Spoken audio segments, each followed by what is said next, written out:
From near-perfect $100 bills to international investigations, today we trace the rise of the so-called supernote and the allegations that it was a state-sponsored operation. Supernotes were unusually high-quality counterfeit $100 notes that began turning up in the late 1980s and 1990s. Their quality made them uniquely dangerous, not because they taught people how to counterfeit, but because they threatened confidence in global currency systems. By the late 1990s and early 2000s, governments and law enforcement agencies had launched long, often secretive investigations to trace where these bills came from and how they moved through international markets.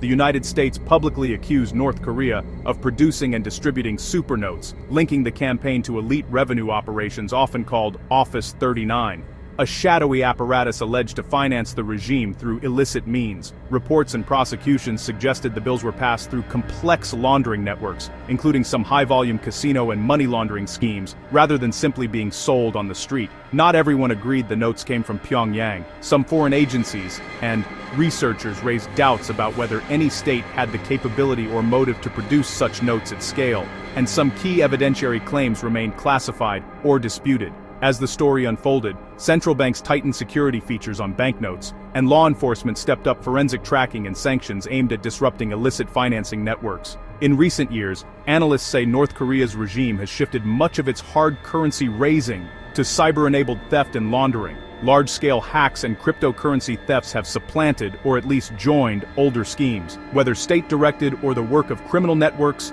with links to Pyongyang. The supernote saga shows how illicit finance, geopolitics, and modern crime intersect, and why currency integrity matters to global stability. If you enjoyed this deep dive, like, subscribe, and ring the bell.